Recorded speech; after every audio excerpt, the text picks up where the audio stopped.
Hello, hello, and this is the day that the Lord has made, and we're here to rejoice and be glad in it. Welcome to Hope TV. I'm Edward Smith, and I'm so excited, incredibly excited, that you've carved out a portion of your day to spend with us here at the Hope TV. It means the world that you're here, and I thank God for you, and you. And do me a favor, won't you drop us a line and let us know the city and the state and the country from whence you're viewing. We take your viewership very, very seriously here at the Hope TV, and we're trying to provide you with daily doses of hope.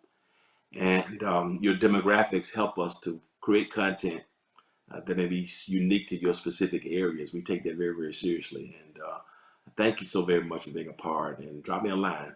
Give me your name, city, state, and country. And also, if you're watching through a platform that will allow you to subscribe, to like, to comment, or to share, would you please help us? Every time you subscribe, you can get notifications as to when new content is uploaded. Your likes and your comments help us with our engagements on social media, and it really, really significantly increases our algorithms, puts us in a great, great position for expansion. And then most importantly, your shares. Your shares are paramount to help us to expand. So I want you to become a Hope TV ambassador right quick and go ahead and share that link with 5 people. If you're on Facebook and you have a watch party, share it with your friends. If you're on IG Live, you can share that link. If you're on YouTube or Facebook or even the website, you can share those links. Even Periscope, you can share with friends. And those who are watching through Apple TV and Roku and Twitch and Amazon, thank you. You may not be able to share a link on those particular ones, but you still can help us get the word out. Listen, I want to thank you. We started Hope TV on March 19th, 2020. And actually, I call it my meager attempt to stay in touch with the members of our local church here, Greater Travelers Rest, with the House of Hope. I thought it would be something we could do to just stay in contact with them for a few weeks throughout the pandemic while everything got back normal. You never could have told me a year later, from March 2020 to March 2021, that we've had over 120 million views of our content via the cumulative platforms. It's mind-boggling to this day. Over 120 million views via the cumulative platforms, and to that we say to God be the glory. So thank you for your support.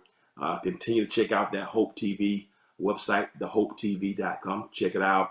You can stream all the programming there live. We have about 26 programs that are now being streamed through the platform, with 2 more.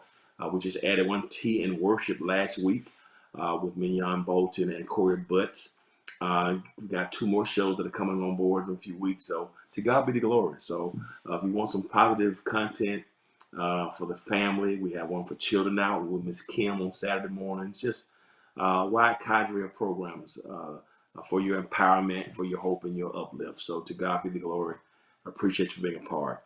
Today is very special for me because I think it's important sometimes that you look back, and we're looking back in our archives and seeing our progression over the past year. And one of our first broadcasts, one of the very first, March of 2020, was on the subject of mental health, and we really wanted to tackle that subject. Even though we've been talking about mental health at our congregation and different things for several years now, we really wanted to deal with it. And we invited a young man who grew up in our church, native of California, grew up in Greater Travelers Rest, and received his schooling, and just has done a stellar job in terms of mental health from a clinical perspective, but also as a Christian man who can talk from, who can speak that language as well. So he's bilingual, if you let me use that phrase. And just an amazing, amazing gift to our congregation, to his practice, to his clients, really to our world.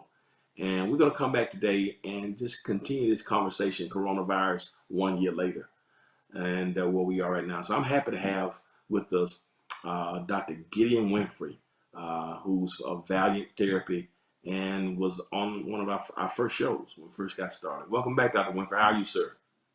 Oh, well, good brother. How are you? Yeah, outstanding. So good to see you, and I'm glad that you're looking well. And I know you and the family. That means the wife is taking good care of you, and I know that you and the boys are doing outstanding. That's awesome. Yeah, Absolutely. tell All is us the Lord. yeah, tell us, you came on a year ago, and absolutely a year ago, and I need to tell you this.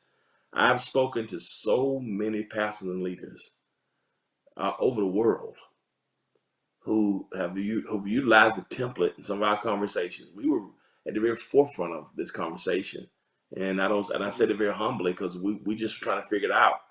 And a lot of pastors and leaders have literally used this template, this conversation, to integrate into their ministries.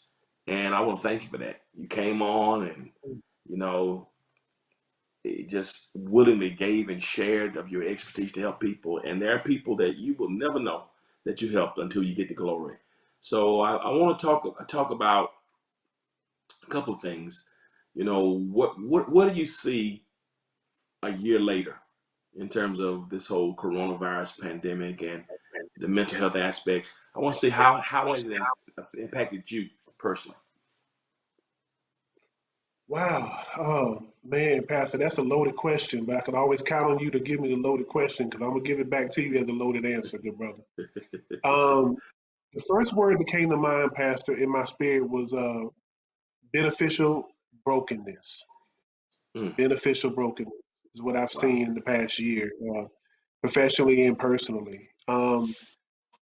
Seeing so many people that were really walking every day, going through the motions mentally, going through the motions emotionally, barely just surviving and having no idea, and really being able to have the layers stripped of comforts and luxuries, and really just exposing where value systems were, and a lot of things that people thought had to be, they realized did not have to be.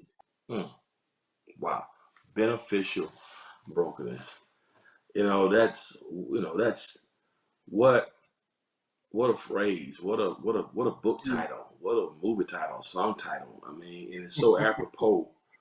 Funerals by Zoom, Mhm, saying goodbye to loved ones via FaceTime, mhm, um, not being able to comfort dying friends and loved ones. You know,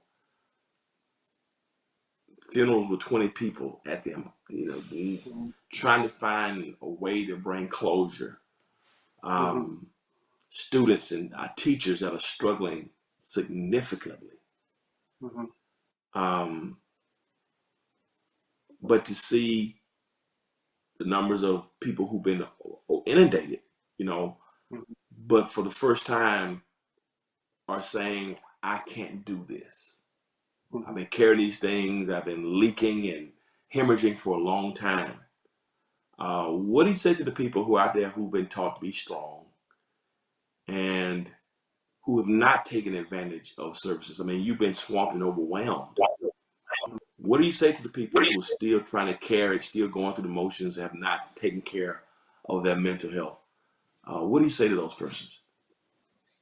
Well, Pastor, you and I have been on this sojourn for a long time, and I have certain phrases that I always come back to, particularly when you say certain words, it triggers those phrases. And one of my phrases that I often use is, um, when people talk about being strong, we're not talking about being strong, we're talking about being real. Hmm, And to those individuals that are trying to still scurry based off of projective strength, because that's really what it is in this pandemic, it's projective strength, the strength that you're trying to project that you don't have. But in being real and honest about where you are, I said this ironically this week to my team of practitioners. Your treatment is only as effective as your truth. And hmm, so when you talk about your honesty about a situation, that really leverages just how much progress you're going to make. So if you want to go, particularly vaccine phase of the pandemic, if you want to go and just be in this rush to get back to normalcy, that is a formula for not just regression, but unbeneficial brokenness. So people just being honest about where they are emotionally, where they are spiritually. That's really where the strength lies, is in your honesty. So as I just said, your treatment is only effective as your truth. So people being able to be honest about the conversations, and that's something that's really paramount at this point, Pastor.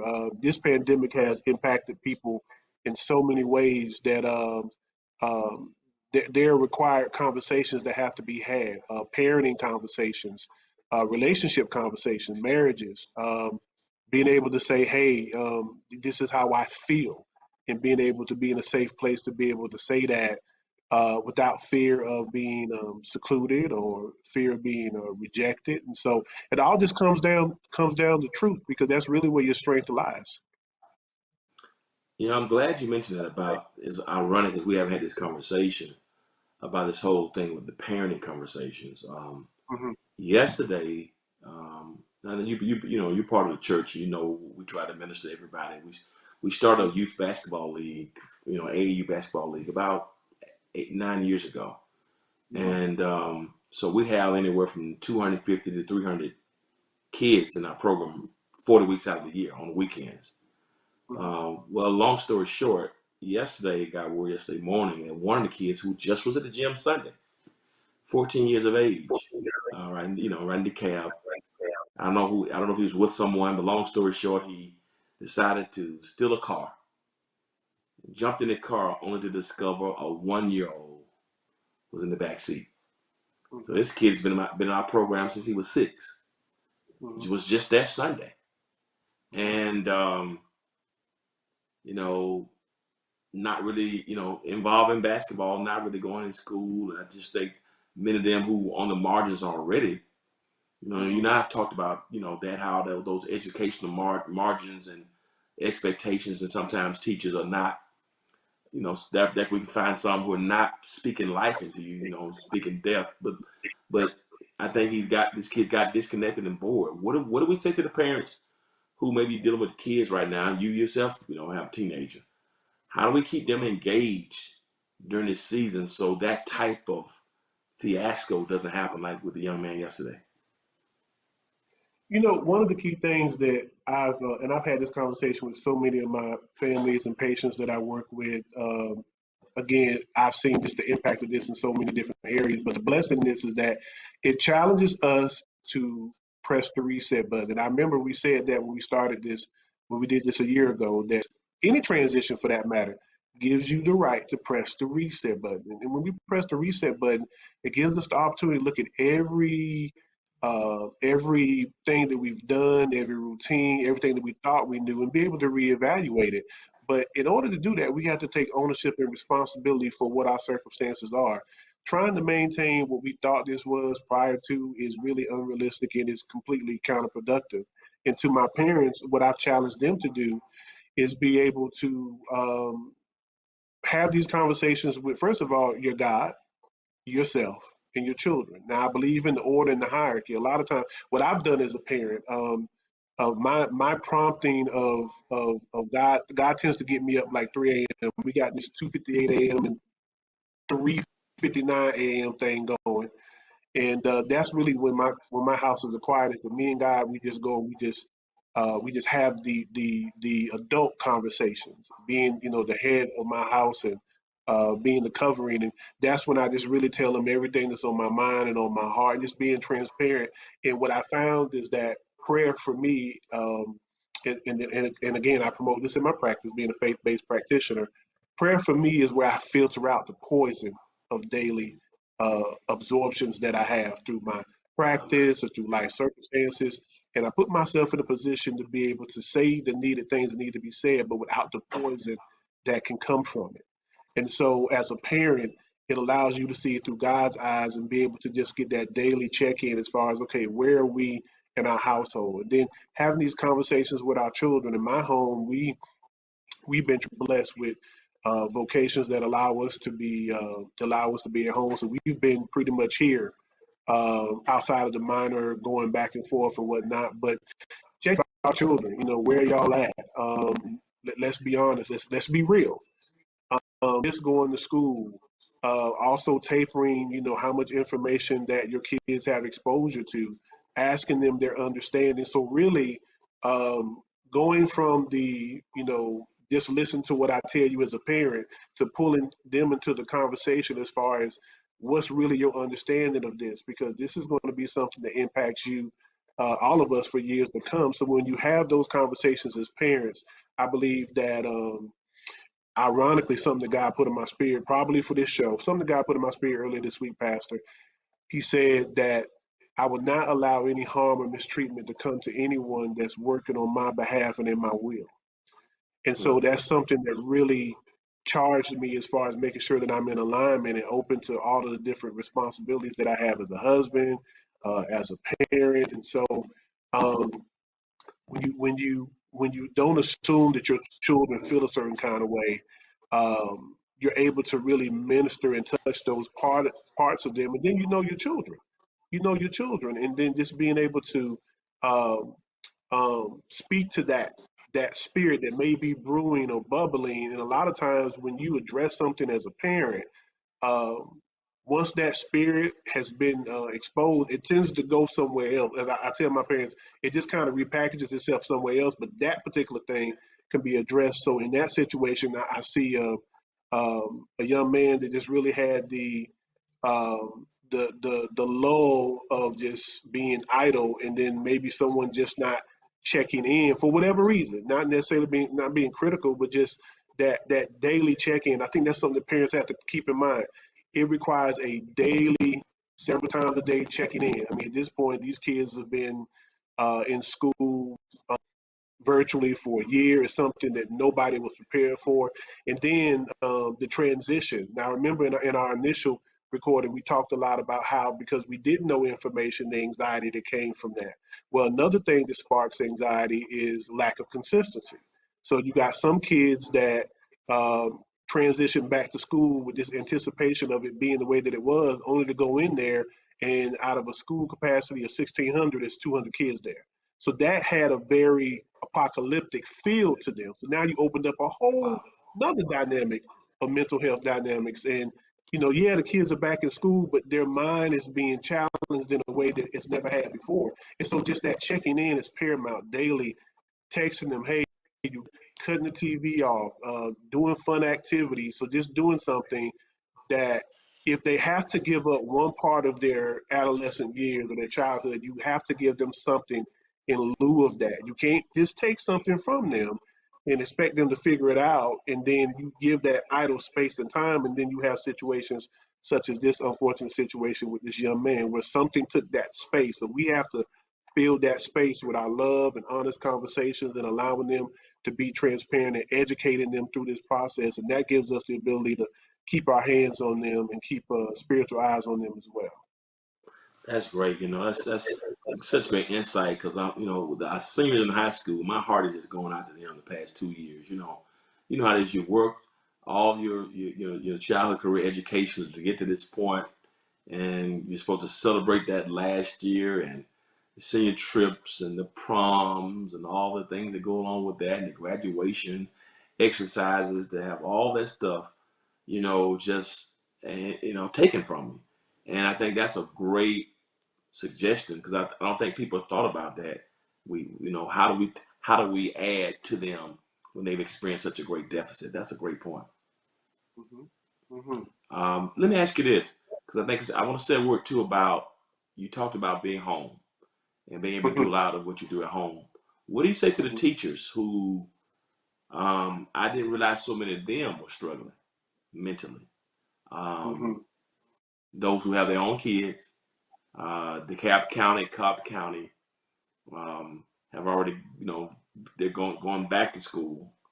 Hmm. Um, some of the teachers in Cobb County were protesting, just feeling unsafe. Hmm. What word do you say to those teachers who are watching about how to process this for them? Those who have kids trying to navigate their own kids' educations, trying to teach in a world they weren't prepared for. So what do you say to them today? Pastor, again, we're always in sync, and it's amazing because I've had a significant amount of educators that have come to me for counseling and therapy, and the stories are all the same: the anxiety, the feeling of helplessness, hope, abandonment. Um, So the first thing that I would recommend to any, particularly our more so being based out of Decatur, Georgia, a lot of the teachers, great healthcare plan. Most of them, I think, is Blue Cross Blue Shield. Utilize your mental health benefits, especially right now. Find you somebody to talk to, and just be honest and transparent about you feel. My educators that come to see me are some of the most um, heavy laden individuals. But by Mm. God's grace, they all have made significant progress just by having a place to just process how they feel. They can say really how they feel about their principles. And I'm just transparent, how they feel about their principles, how they feel about their leadership, the way it's impacting their marriage and their children. So the first thing is, you know, utilize your benefits to get the help that's right there. If you're going into a situation such as this, and you have benefits that allow you to have that, take it. Take it. There are people like myself that are available who want to have these conversations because it allows you to be able to to unleash and unload that daily anxiety that you're taking in. So that's the first thing I would recommend. But what I've shared with my educators that come to see me is after they process, now let's look at being honest about how you feel about this situation. And in their honesty, they're able to take ownership of their emotions, but then they're also able to strategize how to leverage this in their favor. As far as let's look at options as far as what are we in control of? We are in control of how we interact with other people. I've had to have conversations about how to keep themselves mentally safe, not just physically, but mentally safe. And so they put certain safeguards in place, certain people that they identify with, and certain people that they don't identify with, their social groups that they have at school, and just reminding them of what's important to them, how to keep themselves safe, but then also utilizing the support system that you have. Uh, some of my educators have had to reach out to family members that they were, for lack of a better term, even estranged with because they've seen that, okay, there's a support system here that I have to utilize for the sake of my children.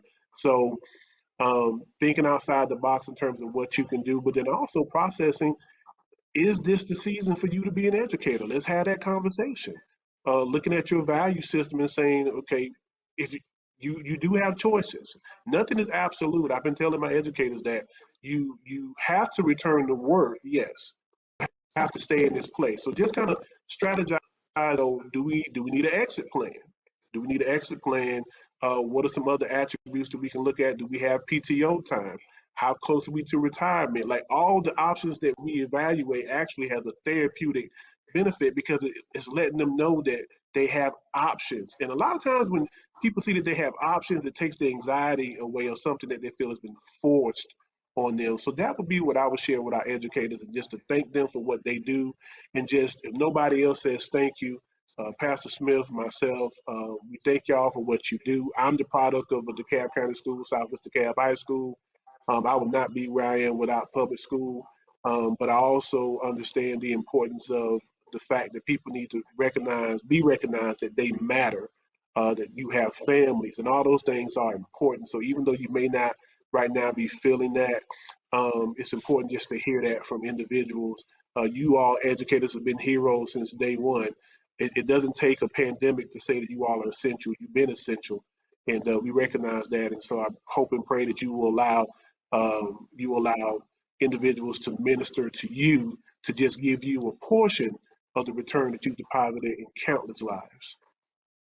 Man, that is so incredibly rich. One of the things I want you to talk about, I mean, this when I'm talking to you, it's just like I'm a sponge. It's just so rich and so helpful. Um, there's still a lot of fear right now. You know, I'm talking to my oldest son and just a variety of people. I mean, he's a sophomore in college at Morehouse, and so they're talking about going back to campus. He's made the decision that he's not going to take the vaccine. He's black college. All the conspiracy theories and distrust of the government. Understandably so. Same time, talking to some senior citizens, my mother-in-law, who's 85, 86, who wants to take the vaccine to get some sense of normalcy. Others who don't. Teachers are afraid to go back to school, and some wanted to go back, but didn't have access to the vaccine. So that's a prevalence of fear that's cross generational. You know, how do you what do you say to people still battling elements of fear, even 1 year later?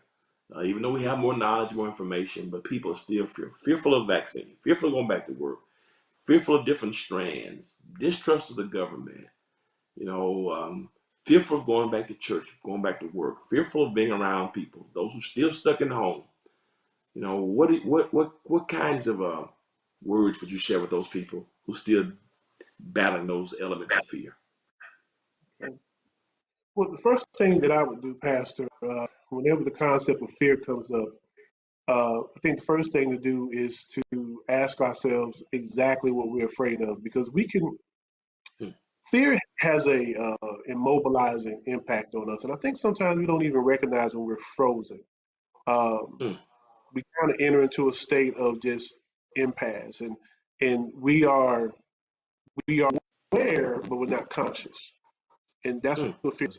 It takes that consciousness away. So when we talk consciousness, we're talking about the ability to connect the feeling to the emotion and to our state of existence, for lack of a better term. And so, first thing that I would do is just have that conversation with myself. What is it that I'm afraid of? And in that answer often lies the beginning steps of how we move from the fear. So if I'm afraid of the vaccine, to be able to first complete that sentence, I'm afraid of the vaccine. Then let's go a step further. Why are you afraid of the vaccine? So each time that we process it, actually what we do is we take that fear and we turn it into small episodes of empowerment, because we're moving progressively. It's actually a process that I call it inverted processing. And what inverted processing is that when you realize the thing that is taking you in, to get out of it, you do the opposite of how you got there. So you work your way out of it by doing the opposite of what got you there. So as you take each step and you're asking these questions and you're having these small episodes of empowerment, you're starting to get an understanding of really what your bubble is, of what is going to take for you to feel safe. Or when we say safe, we're not necessarily saying safe as far as um, being impervious to certain circumstances, but empowering yourself to make a decision that you can live with. And that's what I tell people therapy is. Therapy, people say, well, as a therapist, you give people answers. No, I don't. All I do is make them aware of their choices and hmm, empower them to make the choices that they can live with. So when you come to a point and a conclusion that you can make a choice that you live with, then that's when there's a sense of fear, because fear can't dwell in a place where there's empowerment. And so hmm, you can get to the point to say that I don't trust the vaccine because of the Tuskegee experiment or because of how I feel about the government. But once you get to the point that you can say that and it's a statement and a declaration, at that point that empowerment allows you to be able to say that I'm not fearful for something that I feel like I have no control over. At this point, I have ownership of it, and it's my ownership that no longer allows me to be fearful, because I can then move based off of what my conclusions have been. So a lot of times this happens in a series of sessions, because a lot of times it's just that raw emotion that they just need a place to sort it. But once they sort it and start putting the pieces together, the fear isn't there anymore. What ends up happening is, here's my declarative statement on what I choose to stand on. So that way I can move based on, I don't want to take the vaccine because I don't trust the government. And because I don't trust the government, because of the Tuskegee experiment, as a result, then I will continue to mask up, do social distancing, and wait a little bit longer. I want to do some research. And that's what I always tell people, that I can always tell when a person really has a strong conviction about where they stand, is because when people have a strong conviction, Pastor, about where they stand, they don't need to have a long explanation. I can always tell when people are unsure because they want to go on this long explanation, and they're trying to get you to convince them or be convinced by what they're saying. But when you're sure on something, you can nail that thing in about two sentences and stand on that. And from an apologetics regard, you can take people's feedback and still stand on where you are. So that's how we tend to process fear, at least I do, from a therapeutic process of regard, to get them to the point where they can stand on it and make whatever decision they make without having any anxiety about it because they've empowered themselves by ownership. Man, this is so incredibly rich. So sometimes you have to unpack that fear, and that's Have one to. of the things that you're doing in therapy. Have you found that a lot of people come to you because of fear? Absolutely. Absolutely. And it's immobilizing. It's losing sleep. Making other things that was manageable now become, and fear is contagious. So it's gone from a fear of this, virus to now a fear of even going to the grocery store, a fear going to the mailbox, or um, um, even how people that may have to go to work and come back, before you can hug your loved ones, you got to shower down and all that. So all that is a fear uh, that hasn't been addressed, and it just impacts other areas. It makes people apprehensive about even being 6 feet around other people. It's just all that because it just hasn't been that ownership. But once they own it, then at that point, you see those reactions as tools versus torment. Wow, that's great. Man, I'm out of time already. Gee whiz. I need you to come back and finish part two of this. Can you I'm do there, that for me? brother. I'm there. Do I me a got favor. time. I'm Let the here. people know how they can cut. Those who are watching right now, you're on this show. You're the first therapist we had on this show, first professional, mental health professional on this show, because I trust you and I've seen how you've helped me and helped so many others, and I highly recommend your services and who you are. So how can people contact you? And those who need some help, how can they contact you? Well, I could be contacted. Go to my website, Valiant Therapy, all one word, VALIANT Therapy, THERAPY, valianttherapy.com. Go and go to contacts, and it comes to me directly. There's nobody else that's going to speak on my behalf. And actually, when people the website, it pains me, and I always like to say a word of encouragement. So I automatically respond if it's within the hours I do. So I'm available. Just go to the website, email me, and let's have a conversation about what we can do to empower you in this 1 year into this pandemic. And this is going to be going on for a while. So after a year, if you're still struggling, to be honest and transparent, it's by choice at this point because people are here and available. I know, Pastor, you've been doing a great job as far as feeding them spiritually. And, I've always said, you tell them what the destination is, and I'll help them walk that walk to get there. So I'm here. And you're able to do it virtually. You can do virtual therapy. Yes. Yes, doing virtual therapy, which is, to be honest, Pastor, I don't think it's going to go back to face. But the beautiful blessing in this is that God always has a ram in the bush. So even in this pandemic, a lot of things are being done virtually. And what I found is that the quality of care, if your heart is there, it's no compromise in that. So it's just as much connectivity because the heart can't be muted because of distance. If what's in the heart is going to be in the heart, and so there are provisions here virtually, and so anybody who doesn't want it literally just doesn't want it at this point. Wow, listen, fam, you've been listening to One-on-One with Dr. Gideon Winfrey, and his information is on the screen right now. Those of you who, whether it's your parent, whether you're single, whether you're a college student, whether you are married, whether you are going through grief, whatever your needs are, if you're not feeling yourself, and it doesn't mean something is wrong with you because you face trauma and need some answers. Just like we have doctors for the body, dentists for the teeth, beauticians and barbers for our hair, we need somebody to help us with our souls. And there's nobody better who I can recommend than Dr. James Gideon Winfrey. So his information is on the screen, Valiant Therapy. Please reach out to him ASAP. If you know somebody that you can benefit from his services, please share this link. Write the information down. Share it, share it, share it, share it. He's going to be a man offer services that's going to help be empowering and transformative and liberating for you. So God bless you, my brother. We gotta come back and do part two because I didn't finish. I got some more things to ask, and thanks for consenting. So, fam, you've been watching One on One today with Dr. Gideon Winfrey Dr. Gideon Winfrey and yours truly. Hope you've been empowered by it. Please share this link with someone that you may know can benefit from it, and tune in next week, same time, same station, same handles. We're going to be back to finish part two of this conversation. It's very, very helpful, very, very needful.